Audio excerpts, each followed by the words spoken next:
የሸገር ሸልፍ ፕሮግራም ነው።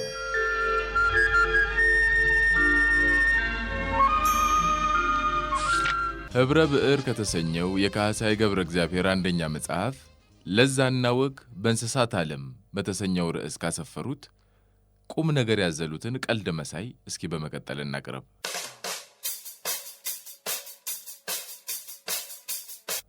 አንድ ሰው ሁለት ውሾች ነበሩት። ዘወትር ራትና ምሳ ሲበላ ከተረፈው ምግብ ይሰጣቸዋል። ከዕለታት አንድ ቀን ይኸው ሰውዬ ከጓደኞቹ ጋር ራት በመብላት ላይ ያለ ሞቅ ያለ ጨዋታ ይዞ ስለነበር ውሾቹን ረሳቸው። በመሆኑም ምግቡ ሊያልቅ ሆነ። ውሾቹ ደግሞ ልማድ ነውና የሚሆነውን ሁሉ በቀዳዳ ሾልከው ያዩ ነበር። በዚያን ጊዜ እርስ በርሳቸው እንዲህ ተባባሉ። አንተ ሳይሰጡን ጨረሱት እኮ። ታዲያ ምን ይሻላል? እንጩህ እባክህ እንጩህ። ምን አየን ብለን የምንጮኸው? ዝም ብለን እንጩህ። እባክህ ተወኝ። እንኳን ዋሽተን ጮኸን በእውነትም ጮኸን አልሆነልንም።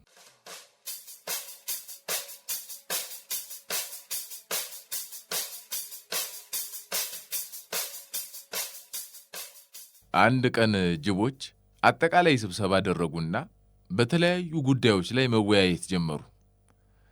በውይይቱ መካከል አንድ አዛውንት ጅብ ተነስቶ ከዛሬ ጀምሮ ጅቡ ሁሉ ቀጥ ብሎ መራመድ መቻል አለበት።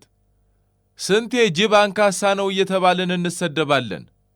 በተለይ ወጣት ልጆቻችን ከዛሬ ጀምሮ ሳታነክሱ ቀጥ ብላችሁ መራመድ መለማመድ አለባችሁ አለ። በዚያን ጊዜ አንድ ወጣት ጅብ ብድግ ብሎ አንካሳ እግሩን እያሳየ እስቲ ሳናነክስ እንዴት ቀጥ ብለን መራመድ እንደምንችል በመጀመሪያ እናንተ አሳዩን ብሎ ቁጭ አለ።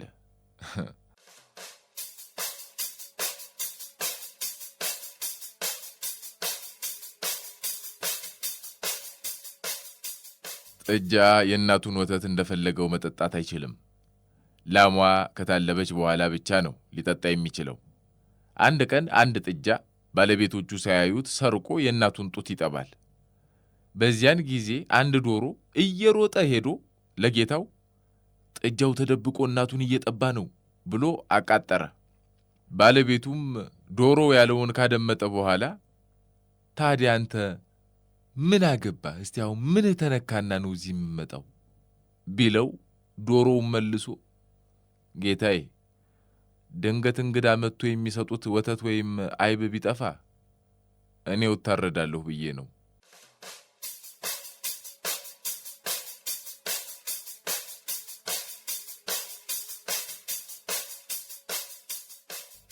በድመቶች ደፈጣ ከፍተኛ ጉዳት የደረሰባቸው አይጦች በጉዳዩ ላይ መፍትሄ ለመፈለግ ስብሰባ ተቀመጡ። ከብዙ ክርክርና ውይይት በኋላ አንድ አይጥ እኔ አዲስ መላ አግኝቻለሁ አለ። አይጦች በሙሉ በጉጉት አይን አዲሱን መላ ለመስማት ጆሮአቸውን አቅንተው አይናቸውን አፍጥተው በጸጥታ ይጠባበቁት ጀመር። አዲስ ዘዴ ተሳክቶልኛል ያለው አይጥም ከድመቶች የደፈጣ አደጋ ለመዳን ብቸኛ መፍትሄ በድመት አንገት ላይ ቃጭል ማሰር ነው። ከዛ ድመት እኛን ለመብላት በተንቀሳቀሰ ቁጥር ቃጭሉ ስለሚያቃጭል በቀላሉ ለማምለጥ እንችላለን ከማለቱ አይጦች ደስታቸውን በእልልታና ጭብጨባ ገለጹ።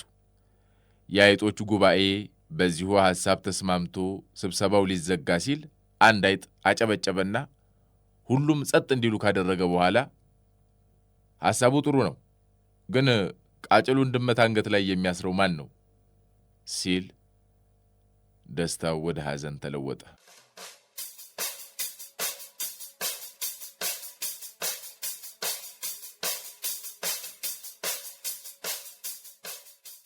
ከዕለታት አንድ ቀን አህያና ጅብ እስተ መቼ በጠላት እየተያየን እንኖራለን? ስለዚህ እንደው በመካከላችን የቆየውን ጥላቻ ትተን እንታረቅ ተባባሉና ተስማሙ። አህያና ጅብ አህያና ጅብ። የእርቁም ስምምነት የአህያና የጅብ ቤተሰቦች በተገኙበት ይፋ እንዲሆን ተወሰነ። በተባለው ሰዓትና ቦታ ሁለቱ ታራቂ ወገኖች ተሰባሰቡ። በዚያን ጊዜ ቀበሮ ከመካከል ሆኖ በሉ ያለፈውን ቂም በቀል ትታችሁ ከዛሬ ጀምሮ እንደ አንድ ቤተሰብ ሆናችሁ ኑሩ፣ ከልብ ይቅር ተባባሉ አለችና ቀበሮ ቁጭ አለች። አህዮችና ጅቦች ባሉበት ቦታ ሆነው በቀበሮ ሐሳብ እንደሚስማሙ ገለጹ። ጅቦች ግን የሩቁ ሰዓት ከመድረሱ ቀደም ሲል ከቀበሮ ጋር በአህዮች ላይ ተንኮል አስበው ኖሮ በሩቁ መጨረሻ ከልብ መታረቃችን ይቅር መባባላችንን ለመግለጽ ተቃቅፈን እስኪ እንሳሳም የሚል ሐሳብ በተወካያቸው አማካኝነት አቀረቡ። በዚህን ጊዜ ቀደም ሲል ጅቦችና ቀበሮ በሹክሹክታ ሲነጋገሩ ያስተዋለው አንድ አህያ ብድግ ብሎ ታርቀናል ከተባለ እንግዲህ ታርቀናል ነው፣ መሳሳሙ ይቆየን አለና ቁጭ አለ ይባላል።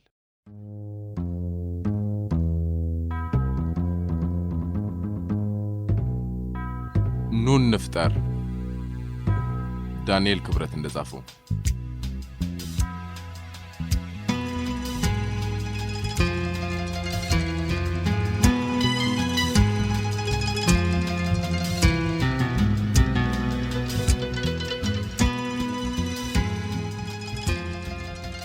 ግሪኮች እንዲህ ይላሉ።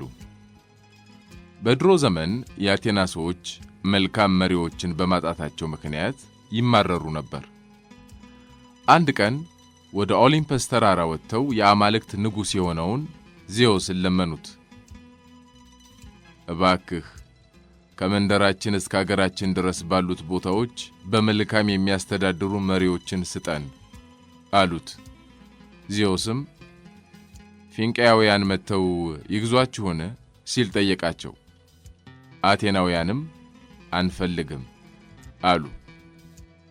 ካርታጎዎች መጥተው ይግዟችሁን አላቸው ዜውስ። አሁንም በቀኝ መገዛት አንፈልግም አሉ። ዳግመኛም ሮማውያንን አምጥቼ በላያችሁ ላይ ልሹምባችሁን ሲል ጠየቃቸው። አቴናውያንም በዚህም ሊስማሙ አልቻሉም። ዜውስ ባቢሎናውያንን፣ ፋርሶች እና ጤሮሳውያንን አምጥቶ በአቴና አውራጃዎች ለመሾም ፈቃዳቸውን ጠየቃቸው። አቴናውያን ግን ፈጽሞ አይሆንም አሉ። በዚህ ጊዜ ዜውስ ታዲያ ከየት አምጥቼ ነው መልካም መሪዎችን የምሰጣችሁ ሲል ጠየቃቸው። ከመካከላችን ስጠን ብለው መለሱለት።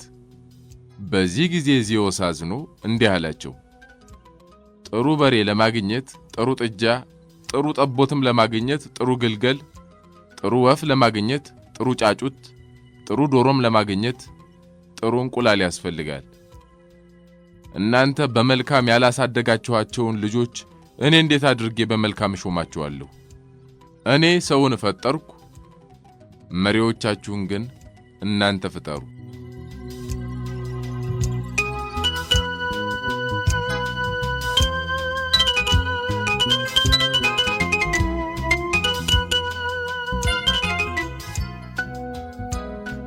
መሪን ማን ይፈጥረዋል? ፓርቲ፣ ድርጅት፣ ትግል፣ ሰላማዊ ሰልፍ፣ ንግግር፣ ምርጫ ወይስ ሌላ? እንደዚያውስ ምክር ከሆነ ሕዝብን አምላክ፣ መሪን ግን ሕዝብ ይፈጥረዋል። መሪዎች የሕዝብ ስዕሎች ናቸው። ከተወለዱበት እስከ ተሾሙበት ቀን ድረስ በማህበረሰቡ መካከል ሲኖሩ ሕዝቡ ባንድም በሌላም መልኩ የሳላቸውን ስዕል ነው በስልጣን ወንበር ላይ ሆነው የሚያሳዩን። መሪዎቻችን የተረቶቻችን፣ የአባባሎቻችን፣ የእምነቶቻችን፣ የአመለካከታችን፣ የአኗኗራችንና የአመጋገባችን ውጤቶች ናቸው።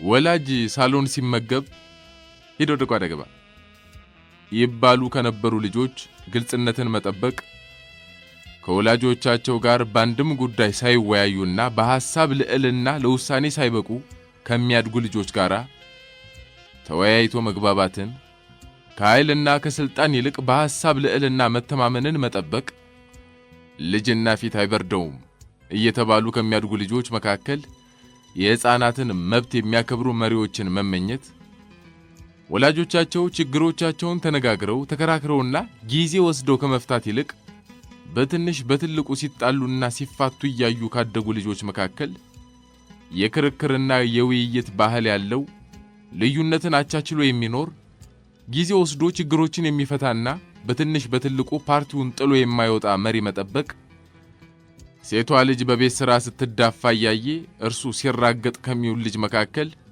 የጾታ እኩልነትን የሚያሰፍን መሪ መሻት፣ ከየቢሮውና ከየፋብሪካው ከመንግስት ካዝናና ከቤተ እምነት ሙዳየ ምጽዋት ከግብርና ከቀረጥ በተመነተፈ ገንዘብ ከሚያድግ ልጅ መካከል የሀገሩን ገንዘብ የማይበላ መሪ መፈለግ፣ በቤተሰቡ መካከል በሚነገረው አባባሎችና ተረቶች፣ ስድቦችና እርግማኖች አንዱ ብሔረሰብ ከሌላው ተለይቶ ሲሳለቅበትና ሲቀለድበት፣ ሲተረትበትና ሲሾፍበት፣ ሲናቅና ሲንቋሸሽ እየሰማ ያደገ ልጅ አድገህ የብሔር ብሔረሰቦችን እኩልነት የምታሰፍን መሪ ሁን ብሎ ያላቅሙ ማሸከም፣ አስተማሪውን እያንጓጠጠ እየተደባደበና በትምህርት ሰዓቱ እየቀለደ የሚያድግ ልጅ ማህይምነትን ከሀገር የምታጠፋ መሪ ሁን ማለት ታናናሽ ወንድሞቹንና እህቶቹን እያንቆራጠጠ የአንድ መንደር እህቶቹን መቆሚያና መቀመጫ እያሳጣ ለምን ቀና ብላችሁ አያችሁኝ ብሎ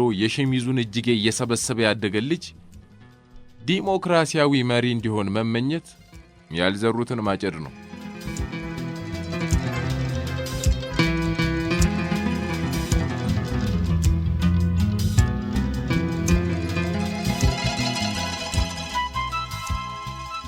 በሀገራችን ጀግንነት ስለሚደነቅ ጀግናም ስለሚከበር አንበሳና ጋዘን ነብርና ዝሆን መግደል ስለሚያሸልም በባህላዊ ትምህርት ፈረስ ጉክስና ጦር ውርወራ ሽመል ስንዘራና ምከታ ውሃዋናና ዝላይ ከልጅነት ጀምሮ ይሰጥ ስለነበር አገራችን አያሌ የጦር ሜዳ ጀግኖችን አፍርታለች። በጠላት ላይ አስደናቂ ድል የሚቀዳጁ ድንበራቸውን ላፍታም የማያስደፍሩ ጀግንነት ከነጭና ቀይ የደም ሕዋሳታቸው ጋር ሶስተኛ ሕዋስ የሆነላቸው አርበኞች አፍርታለች። ነገር ግን የአመራር የአስተዳደርና የአሰራር ጀግኖችን የዲሞክራሲና የሰብአዊ መብት ጠባቂና አስጠባቂ ጀግኖችን የክርክርና የውይይት ጀግኖችን ገና አላፈራችም። የመቻቻልና የመደማመጥ ተቃራኒን ሐሳብ የማንደሰትበትን ውሳኔ የምንጠላውን አመለካከት እንደ በጎ የሚቀበሉ መሪዎችን ገና አላገኘችም። አንድ ሰው እንዳለው ኮምፒውተር ባልተጫነበት ሶፍትዌር ሊሰራ አይችልም።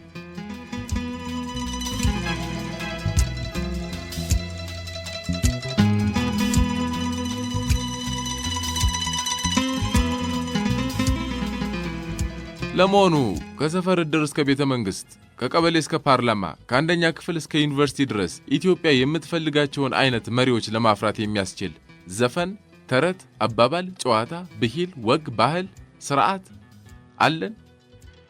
እንደ ኢትዮጵያ ባለች የብዙሃን መገናኛና ንባብ ትምህርትና ለዘመናዊ ስልጣኔ መጋለጥ ውሱን በሆነባት ሀገር ሰዎች አብዛኛውን ጊዜያቸውን ከአካባቢው ባህላቸውና ወጋቸው ጋር በመጨዋወት በሚያሳልፉበት፣ ካነበቡት መጽሐፍ የሰሙት ተረት፣ ከተማሩት ትምህርት የበሉት ድግስ፣ ከተከታተሉት ሚዲያ የዋሉበት ጨዋታ፣ ካገኙት ስልጠና ያመሹበት የለቅሶ ድንኳን በሚበዛበት ማህበረሰብ ውስጥ ህብረተሰቡ የሚፈልጋቸውን መሪዎች ለመፍጠር የሚያስችል ባህል አለ ወይ ብሎ መጠየቅ ያስፈልጋል። አባቱ አንድም ቀን የተለያዩ የህትመት ውጤቶችን ሲያነብ ያላየው፣ እንዲያነብም ያላደረገው፣ በቤታቸው ውስጥ ከትምህርት መጽሐፍት በቀር ሌላ መጽሐፍ ሲገዛ አይተው የማያውቁ፣ እናቶች ከበው ቡና ላይ አባቶች ከበው ጠጅ ቤትና ለቅሶ ቤት ሲያውካኩ እንጂ መጽሐፍ ሲያነቡ ባነበቡትና በተረዱት ነገርም ሲወያዩ ያልሰማን ልጅ ነገ አድጎ ስለ ፕሬስ ነጻነት ዘብ ይቆማል የሚለው እንዴት ያለው ደፋር ሰው ነው? ስሞቻችን እንኳን በለው፣ ግዛቸው፣ ዋኝባቸው በሆኑበት ሀገር መሪነትን ሲያስብ ጉልበትን የማያስብ መሪ ከየት እናመጣለን? ቤተሰቦቻችን፣ እድሮቻችን፣ ዕቁቦቻችን፣ የትምህርት ክፍሎቻችን፣ የጽዋ ማህበሮቻችን፣ ሰንበቴዎቻችን፣ መጅሊሶቻችን፣ የእምነት ተቋሞቻችን፣ የወጣትና የሴት ማህበሮቻችን፣ የሙያና የሲቪክ ማህበሮቻችን፣ ገባሬ ሰናይ ድርጅቶቻችን ምን አይነት መሪዎች ነው ያሏቸው? ስለ ፓርላማውና ስለ ጠቅላይ ሚኒስቴሩ፣ ስለ ካቢኔውና ስለ ምክር ቤቱ ከመነጋገራችን በፊት በዕለት ከዕለት ኑሯችን ታላቁን ቦታ ስለሚይዙት ስለ እነዚህ ተቋማት አሰራር፣ አመራር፣ የመሪዎች አመራረጥ፣ ድምፅ አሰጣጥ እስኪ እንነጋገር። ለመሆኑ በድርና በቁብ የምረጡ ይዘመቻል እንዴ? የክፍል ኃላፊን ስም ጠሪው መምህሩ በራሱ መንገድ ይመርጠዋል ወይስ ሐሳቡን አቅርቦ ብትመርጡ ለክፍላችን እንዲህ ያለ ነገር አደርጋለሁ ብሎ ተማሪው ይመርጠዋል። ለመሆኑ በክፍል ኃላፊ ምርጫ ሂደት ተማሪዎች በኮሮጆ ውስጥ ድምጽ ይሰጣሉ? በድርና በቁብ ሊቀመንበርና ሰብሳቢ ምርጫ ጊዜ እንዴት ነው ድምጽ የሚሰጠው? ምርጫው ዲሞክራሲያዊ ግልጽና እንደዛ አይነት ነው? የዩኒቨርሲቲ ፕሬዝዳንቶች፣ ዲኖች፣ የዲፓርትመንት ሊቀመናብርት ሐሳባቸውን አቅርበው ምረጡን ብለው ተወዳድረው የምረጡኝ ዘመቻ አድርገው ተከራክረው በድምጽ አሰጣጥ ስርዓት ተመርጠው የሚመሩት ዘመን መቼ ይሆን የሚመጣው? ተማሪዎችስ የተማሪ መማክርትን መሪዎች የፓርላማ አባል በሚመረጡበት ስርዓት የሚመረጡትና ለወደፊት የፖለቲካና የመሪነት ህይወታቸው ልምድ የሚቀስሙት መቼ ነው? ታዲያ እኒህን ሁሉ እንደዋዛ ዘለን ያገር መሪ ከየት እናገኛለን እንዴ? ዜውስ እንዳለው እኛ ያልፈጠርነው መሪ ፈጣሪ ከየት ያመጣዋልሽ? ከአፍሪካ፣ ከአውሮፓ ያምጣው፣ ከአሜሪካ፣ ከቻይና ያምጣው ወይስ ከላቲን አሜሪካ? ለምን መንደራችንን በተገቢው መንገድ ከማስተዳደር አንጀምርም ጎበዝ? ከኮንዶሚኒየም ህንፃዎች፣ በሪል ስቴት መንደሮች፣ በአፓርትመንቶች ግልጽ ምርጫን፣ አንዳች የለውጥ እቅድ ይዞ ተመርጦ መስራትን፣ በየጊዜው ሪፖርት ማድረግን፣ ተሰብስበን ስራ መገምገምን፣ በሚገባ ይሰራው መሸለም፣ በሚሰጠን አካባቢያዊ ኃላፊነት ያለቸልታ ማገልገልን ከዚያ ለምን አንጀምርም? ለምን መሪዎችን አንፈጥርም? ቆይ ግን መሪነት ፓርላማ ከገቡ ከተሾሙና ስልጣን ከያዙ በኋላ ነው እንዴ የሚጀመረው?